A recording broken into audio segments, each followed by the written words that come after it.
My name is Dr. Steve Allen. I'm president of the North American Brass Band Association. It's my great joy to have composer Edward Gregson here with us for the weekend. Welcome, baby. Thank you very much. To be able to celebrate your wonderful music. Yeah, it's very kind. And I know the bands have really enjoyed playing the symphony in two movements. I've talked to a lot of the bands and a lot of the audience members, and it's really come across beautifully. And you know, I want to talk to you a little bit about it, especially because we've not been able to talk about it up until now. We have to get that's right, exactly. There's been so much going on. It hasn't been any time. No time at all. But now's a good time. It's a good time, yeah. And I wanted to talk to you a little bit about some of the things you said the other night in your introductory talk, because I find it really fascinating. Yeah. And in particular, the opening three ideas that you said are all related to one another. Yes. Maybe for the audience we should say that the sonata form usually has a first and second subject, masculine, feminine, with a development section, and then the ideas come back at the end. Yeah. But you have those three ideas as a part of the first subject. Yeah, that's right.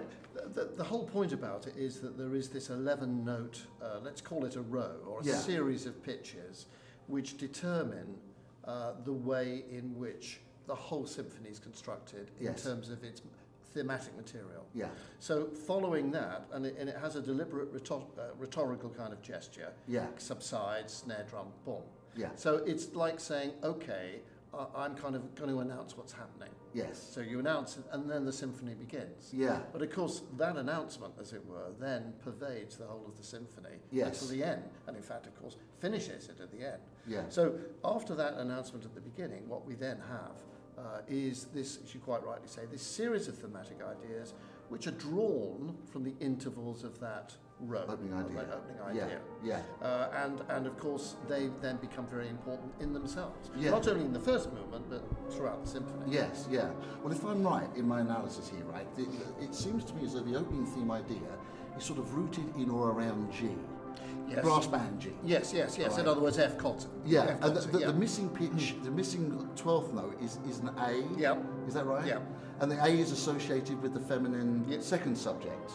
And it comes as a da, the first time that happens is an A, right? Yes. No, I didn't think of it quite like that, but like everything, composers are not always the best people to analyse their own work. Exactly right. Because as you know, having analysed so much music, particularly in Britain, the fact is that there's so much goes on at the subconscious level with a composer that you're not always aware of the associations. Yes. But it's actually almost symbiotic. Yes. That actually things are going on, that they relate to each other in the compositional process. Yeah. And that's very interesting. I mean, I can see what you mean, actually, that's the one that's missing. But and maybe it's because I didn't want the major instead of the minor. I wanted the minor instead of the major. Yeah. And it kind of completes, it's almost like the feminine theme kind of completes what is incomplete. That's very interesting, I'm sure that there is some truth in that. And for me, the opening, the pounding is very Beethovenian, right? It is. Eroica, and you said the Fifth Symphony. Yes, indeed. Too. No, you're quite right. Absolutely. It is a very rhetorical gesture, and I just love that idea. And as you say, particularly with Beethoven. Yes. So much, the third and the fifth symphonies, one thinks of them, ba-ba-ba-ba. Yeah. I mean, it makes you sit up. Yeah. So I wanted in this work, a very strong rhetorical gesture that listeners couldn't miss in terms of associating with the way in which the development happens all the way through the symphony. So whenever that happens, you can hear it. Oh, yeah. There's these huge octave, unisons, as it were. And Nielsen's Third Symphony opens with a Symphony Expansiva. Indeed, yes, it does. Similar kind of idea. Yes, it does. So, I mean, for me, that made it very much a kind of symphonic idea, rather than any other kind of form. Yeah. And because that comes back throughout the piece, I almost wondered whether that's almost like a rondo idea.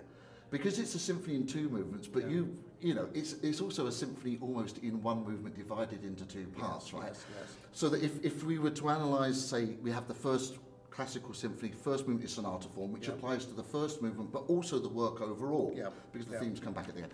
The second movement is usually a song, which you could say the chorale, and certainly the third variation, the beautiful melodies in the third variation, right?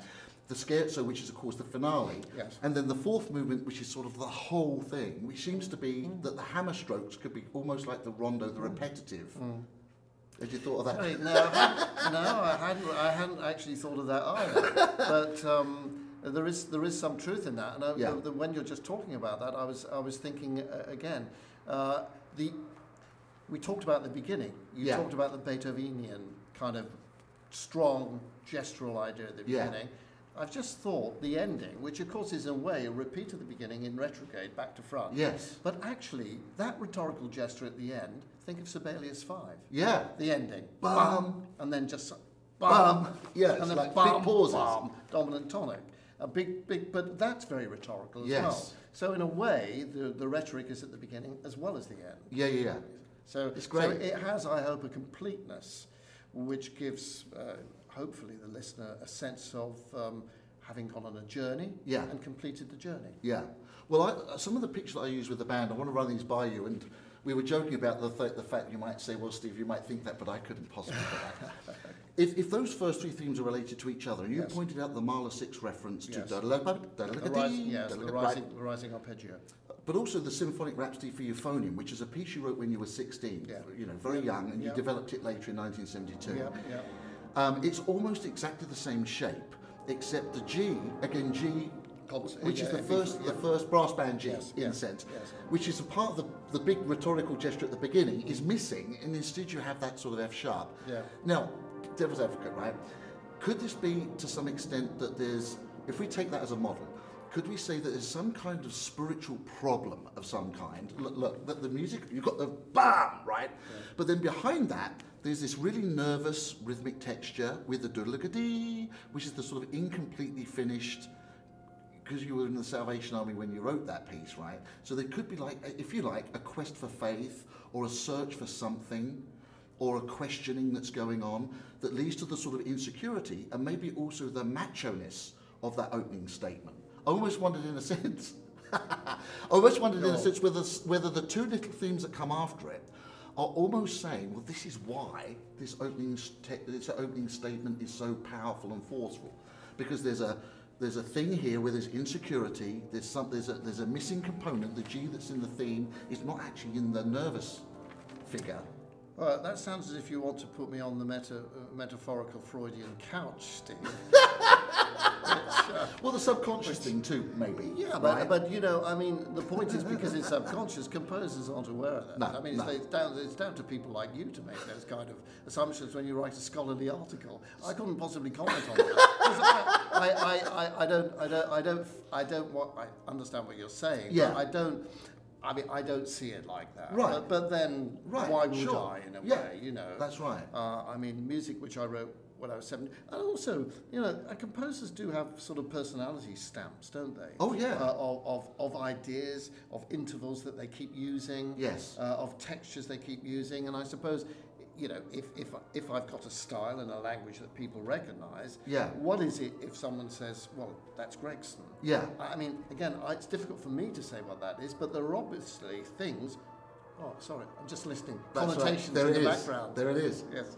But also, it's interesting that in your talk you said you drew a general picture for the general listener, where you said the symphony can also be a journey from darkness to light. So that would fit the theory that it could be that there's something spiritually dark there. Well, not in a negative sense, you know. No, but that thing about darkness to light is something that in my later music has kind of dominated it. Yeah. It happens in the clarinet concerto, in the saxophone concerto, to some extent the violin concerto. It certainly happens in Dream Song, which is the Mahler piece, and it certainly happens in the symphony. Yeah. And I think I'm not sure whether I would say it's a spiritual thing. For me, it's more to do with the human condition. Right. To do with the way in which, as I tried to say in my talk last night, that you could see it as I didn't intend it like this, but you could see it as a programmatic journey of an individual struggling against society, against the modern mechanized robotic world. Yes. And losing a sense of identity, as many people do in urban life. Well, you know, there you go. I mean, that's a spiritual condition. It could be incarnate as a spiritual condition. And through the symphony, gradually achieving a sense of light, wholness and completion. Well, you definitely get that sense from it. No, well, that's good. Now, the third idea, right? Da-dee, da-dum, da-dum, da-dum, da-dum, right? It's like a heartbeat. Yeah. And this actually happens in Britain's music a lot. There's like a Morse code thing with the heartbeat thing. I know you love this stuff. It's like, Right? You scholars, eh? Ah, we're naughty, aren't we? There you are. But it's rising. It's aspiring. Body, body, body, body, body. And then the yes, and then the A happens at the top. Da, yeah, da, body. Yeah. And I love the fact that you identified Bernstein the other night, because I definitely sense like a West Side Story, not in a like it's West Side Story, not you, but that there's definitely a generic reference there, so that the jazz feeling, da-dum, da-dum, da-dum, da-dum, after the nervous figure, yes, again seems to play into the idea of, okay, this is a personality. That we're perceiving here, not necessarily you. Yes. You know what I'm saying? Because I do understand. Not everything's autobiographical necessarily. Yeah. It can be about something outside of oneself. Yes, it can. Do you know what I mean? Yes, I do. Well, I mean, there is you're quite right. That is a rising gesture. Yeah. So you could say it does encapsulate the journey throughout the symphony about achieving that goal. And the heartbeat idea being like this is an important. Yeah. I mean, actually, of course, the syncopation thing. Well, you know, my music anyway is very strong on syncopation and rhythm and asymmetrical rhythm. I mean, that's just a gestural thing about my language. Typical Stravinsky. Yeah, that's right. Yeah. But you know, that idea of you mentioned in the first movement, body. Actually, in the last movement, it suddenly goes into this jazz-like. Yeah, it does very Bernstein. And that's even more like West Side Story in a way. Well, actually, people were taking the mickey out of me last night because I was. Were you? But that was consciously Bernstein. Yes, it was like how I see him conducting his jazz. Yeah. And it's there, right? You know, I can't say why that suddenly came out in the music as being there, but there was something about. And I tell you what I think it is. It was about the search for joyfulness, probably. Yeah. You know what I mean? Oh yeah. It's an expression of joy. You're going towards the end of the goal. You can see on the horizon what's there. And it's optimistic, and so there is a sense of kind of freedom and relaxation. You know, as if to say, I know where I'm going. And I can't kind of put that into any other words than that. But it's a music. In the end, it is a musical journey, isn't it? Yeah, it is. Well, the other thing, I mean, I haven't run this by you since last night. No. But another thing I find really interesting is that each of the statements seems to stammer. It's like you get the bum, bum. Bum bum, and then you get doodle-a-dee, doodle-a-dee da-dum, doodle-a-dee da-dum da-dum, and then you get ba-dum ba-dum, ba-dum ba-dum ba-dum, ba-dum ba-dum ba-dum. So again, it's almost like somebody is figuring something out. I think this is where the music, I think, connects with people psychologically. Yeah. I mean, especially as a conductor, you try to use, especially in an abstract piece, you're using pictures to try to get people to see ideas that they can then. Do you see what I'm saying? Yeah, I do. And I don't know whether you're even aware of that happening in those things. No, probably not, because I think that's is it an interesting one? It is. But it's part of the musical kind of idea about presenting your ideas, which are not complete at the beginning, because what would be the point of going on a journey if everything was there? I think it draws people in. You know? So there's a hesitancy. I think it draws, And it's your first symphony at 69. Yeah. Brahms took 20 years. Right? It's like you've got Beethoven looking over your shoulder. And it's like, I think it's sort of like a vulnerability that, in terms of the gesture, that draws people in, because people want to see, okay, this one goes 3 notes, this goes 5, this goes 6. Well, where's it? Yeah, where's it going to? By the way, I'm 68 still. Oh, is that right? Not 69 yet. A few months to go. I better check my facts then. Absolutely. You know what I'm saying? Don't send me to the old age first. But even the second subject, da da dum da da dee, it has that similar tenderness. Almost as though there's then there would be a relationship between the 4 ideas, because all of the 4 ideas seem to be in the process of being born. Well, that of course, as you know, that second idea, which you've called the feminine idea, which I absolutely can see what you mean about that. In another sense, of course, like I said last night, it is an antithesis to the chromaticism of the first row and what's going on. That's all nervous. Yes. It's chromatic, it's dissonant. Yes. Suddenly, it's a release of into modality. Yeah. And it rids the tension. Well, you're floating. Of the dissonance. It's a good you word. Feel like you're That's floating. it's floating. Yeah. And so everything is much more serene. Yeah. And you could say that melody is almost folk-like. Yes. Isn't it? Yes. Yeah. That's a very folk-like. Which is a part of your English. Yes, it is. I think, yes. And as we've discussed before, I do regard that as part of my English heritage. And people have said that some of my music reminds them of Vaughan Williams. Well, that's fine by me, because I think he was such a great composer. Yeah. And of course, there was a composer who also knew how to absorb folk song Yes. like Bartók did, Yeah. into his art music, Yeah. without it sounding forced, Yes. or impure. Yeah. He absorbed it into the modality of his own music, Yeah. and that's why it sounds so natural. Yes. And well, of course, it's a part of a certain way in which some composers throughout the 20th century related more coherently to society around them. Oh yeah, absolutely, yeah. Well, I mean, I've seen you conducting your works, and obviously with your tempo indications in the works, it's obvious that when you hit those moments that are romantic, the more romantic side, and as a modernist, Yes. there's always that tension with the 19th century, right? Yeah, you always yes. want to sort of slightly Yes. discipline it and have it behave properly. Yes. And I know you're not a big fan of vibrato, you're not a big fan of sentimentalising those slow movements. No, that's true, I'm not. Yeah, But you've got that's this true. wondrous melodic gift that is very tempting actually to make broader. You know, you have to, I find that you Yes. really have to be very disciplined. Yes, not to To go not- over the top. Which you always say, you know, con moto, Yes. but with, you know, Yes, not I too do. slow. Yes, I do. Because you're very aware of the fact that there's a like Mahler.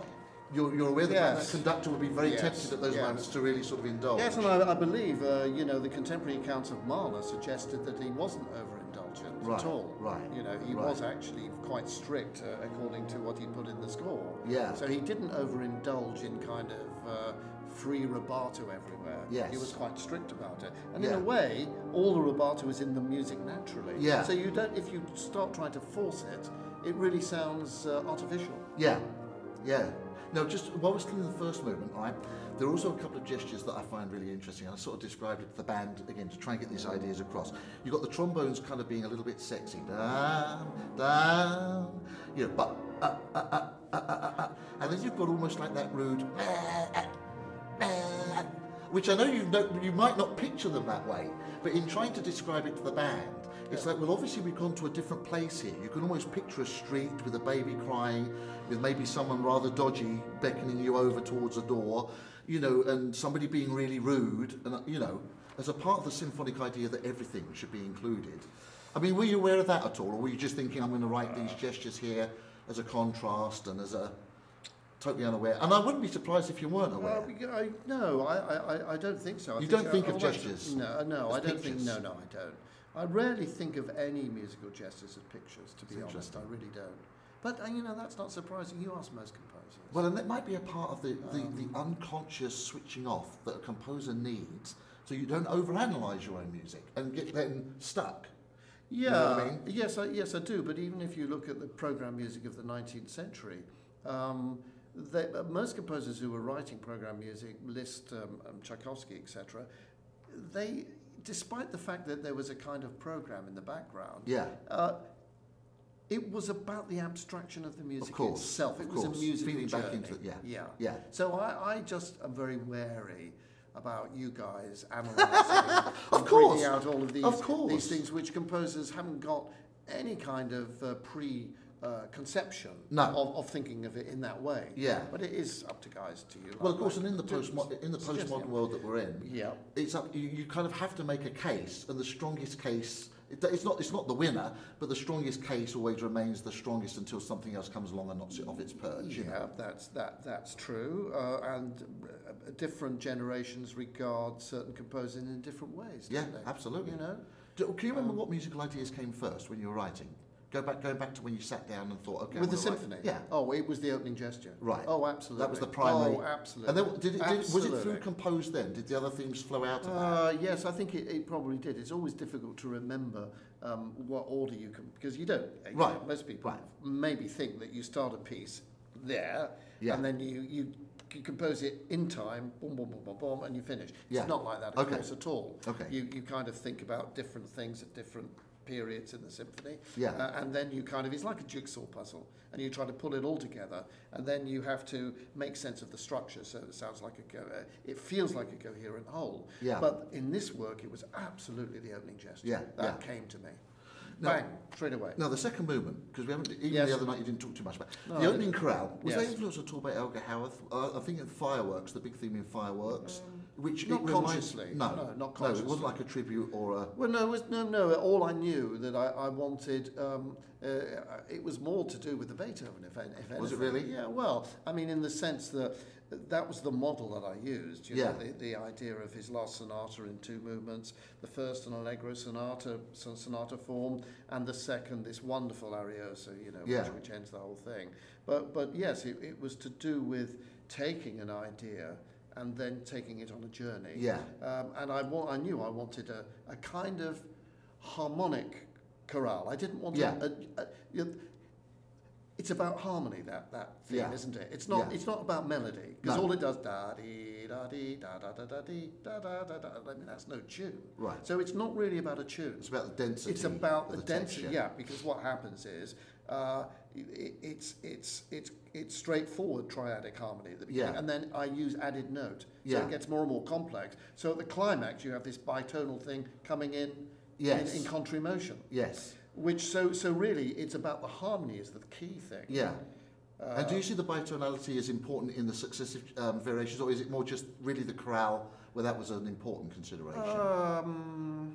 In other words, are they about a double thing again? First and second subject, 2 keys? Yeah. Is it the binary dualism type thing going on there? Yes, I think it probably is. Yeah. I think it probably is, because the harmony gradually conflicts with each other, doesn't it? Yes. And until it actually becomes bitonal. Yes, it does, yeah. So I think that is probably true. Now, in the first variation, you've got this very agitated Yes, thing very again. nervous. Very nervous, right? And some of the earlier themes come back. Yeah, Thing comes back.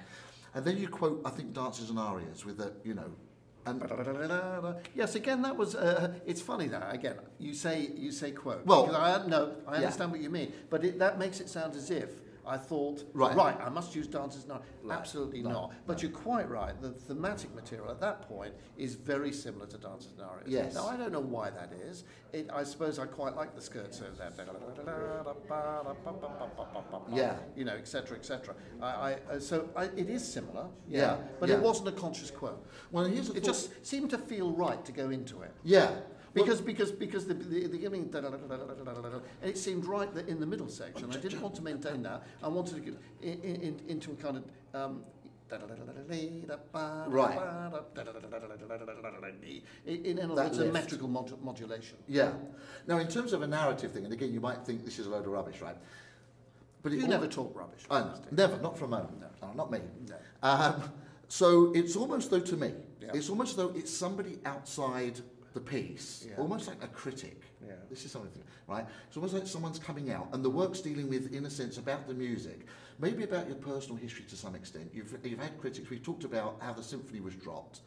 I know with Men and Mountains, Dances and Arias had that thing in there.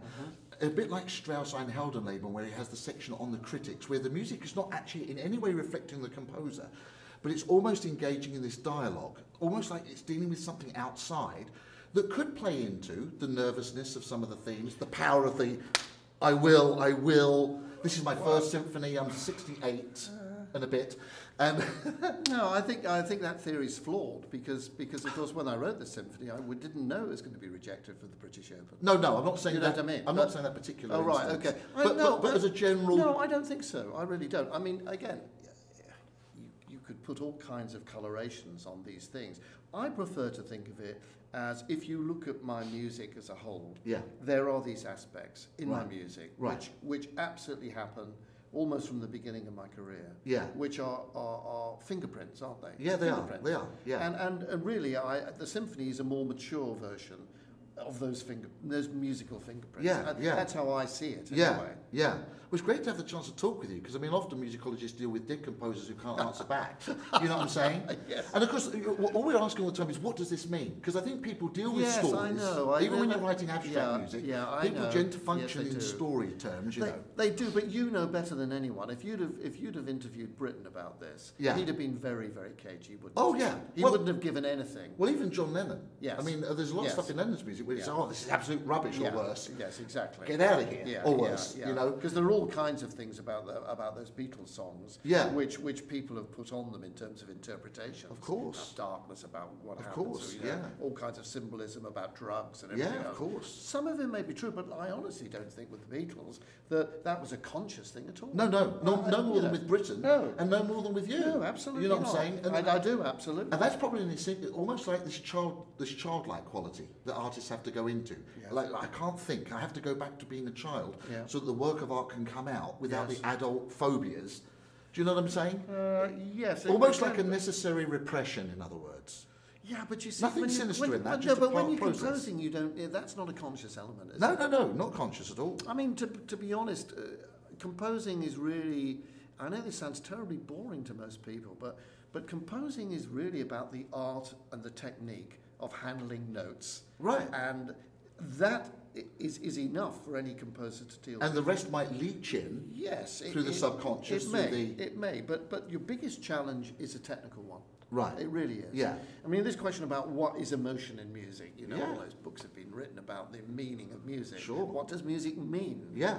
It's one of the big questions. It's one of the big questions. It's what pays my mortgage. Yes. You know, I mean, that's my profession, yes. really. Of course I mean, it is. It is. Of course it is. You know. But you could equally say, you could look at a Picasso picture yes. and say, what does it really mean? And Picasso would say, well, it's a picture, you know, of a woman holding with a vase. Yeah, but nobody buys that. No, of course it's See, not when that. you say it's not possibly about a critic, I think, well, you're absolutely entitled and you should. Yeah. But that doesn't take away the fact that something's going on there. Yeah. Do you know what I'm saying? Yes, because you've got the nervous thing around it, then this thing comes out, yeah. and then it goes back to being, you know, and it's your first symphony. It's like all of the bugbears that a composer has to weather. Oh, yes. Nadia Boulanger even.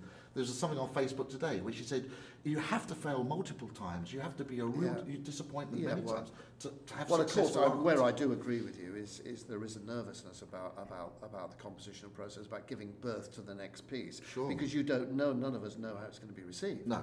And all you can do is do what you think you want to achieve in that piece, but how it's going to be received by performers, audiences, is really out of your hands. Absolutely, isn't it? it is. But or yes, even interpreted by musicologists. Or yes, indeed. You know. But in a way, that is, all composers suffer from that. You're quite right. Yeah. I mean, there is a nervousness. It's not organic. It's an organic process. Yeah, it's a terrible thing to give birth to these things. And do you feel like they're children that then leave you and you've washed your hands? You're no longer responsible. Yes, I'm afraid that's true. Yeah. And I mean, in one's journey in life as a composer, you know, you go back and you hear performances of these, and sometimes, to be perfectly frank, they're the most awful performances. Right. But you have no control over No. that. You suddenly can't say, oh, my music's only going to be performed by X, Y, and Z. Yeah. Those are the only people Which I'm of course going to allow. Britain. Which of course Britain did. Well, he Talking tried. about Britain. That's what he did. Well, he created tried his own micromanagement Well, system. he did, but the music. Once the music's published, You can't control it. No, you can't control it. I mean, because it's there. Now the love theme, the third variation, it's a beautiful melody because you've got this tremendous. You call it the love theme, yeah? Well, you've got this tremendous melodic gift. You really do. You know, you're in the Mozart camp of melodic invention rather than the you do great job. I mean, the development is great in the symphony, but I know that's not where your heart. You know, there's this. You're quite right. And I it's mean, like melody to me is everything. Yeah, it is. It is. And you've got this. It's like da da. It's like someone calling. Yeah. Da da, darling, someone. You know what I mean? Da dee da da, Susan. But that's you see, yeah, I know, but where you see that theme, that melody, when it does flower into a full melodic gesture, right. which is the emotion, quite right, is the emotional heart of the bird. It's a fantastic moment to conduct, by the way. It's wonderful. Yeah, the old up the spine. Yeah, exactly. But and that came through last night. A lot of the bands were really passionate about that. Americans. Moment. Yeah, passionate moment. Have some reserves. But you see, Bardam, it's that variation itself, which is the longest section of the whole symphony. Yeah. Really comes out of the first interval you hear. It's the minor third. Yeah. And it's a journey throughout that variation. It's about 2.5 minutes worth of fragments which gradually come together. Coalesce. Yeah. The texture gets thicker and thicker until suddenly there it is. Yeah. But it's grown out of that. Absolutely. So the melody itself isn't some sort of false invention. It's been pasted on. Right. It comes out of you have no sense of that. The essence. Yeah. From the very beginning. From the very beginning. Yeah. This is the kind of thing that took you a year. Yeah.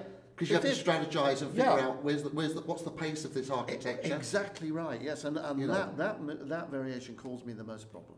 And Did that it really? Won't surprise you? Yeah. No, don't. Because what's going on in terms of the counterpoint? Yeah. Coming up to that point where you do have the flowering of the theme. Yeah. That takes an awful lot of work. Yeah. Oh yeah. And the subtlety of where you're going tonally, and how you're mixing the harmony. I mean, all that took a long time. Yeah, But yeah, I think it works. Yeah, I think it works beautifully. And I think we covered already the thing. I just say girl power at the end because the theme does come back. It happens in the first movement too, right? You get that da da da da da da da da da da. Well, the second subject takes on this. I mean, in the first movement, it actually emerges out of almost that aleatoric thing, right? Right, yeah. It's almost like the second subject is, if we want to do the gender thing, is trying to find equality. And this is a big thing in society right now. Women don't get paid the same amount of money. Yeah. They're not given the same respect. Yeah. And on some level, the movement from darkness to light in your symphony, Eddie, could be genderized to incorporate this contemporary I couldn't possibly subject. comment on it. Well, I can say it wasn't intentional. No, but of course if you see not. it like Of course that, that's not. fine. You know, and I'm all for girl power, by the way. So that's okay by me. Well, thanks for talking. It's been wonderful having you here this weekend. Yeah, thanks. Because you're working on your string quartet now, right? Yes, I am. I know, and that's a challenge as well. Yes. I mean, think of the whole heritage of string quartets. Oh, you know, Haydn, Mozart, Beethoven, Bartok. Schubert. Yeah, and to the 20th century, Bartok, Shostakovich, my God. Britain. Even Britain, although not the most important part of his output. Right. But I mean, that's enough to put your pen down, isn't it? Yeah, you know? Absolutely. But no, I mean, in the end, you have to struggle against these things and find a voice that's going to present your ideas as well as you can. So it's hard, but I'm enjoying writing it, and I'm looking forward to it. And a euphonium concerto in the distance? Yes. Of future memories? Yes, no, the euphonium concerto is on the way. Yeah, beautiful. Indeed. Well, every best wish with all of it, Eddie. We're really looking forward to seeing what comes next. Nice to great be here. Yeah, it's a dream come true, mate. Terrific. Thanks very much. Thank you.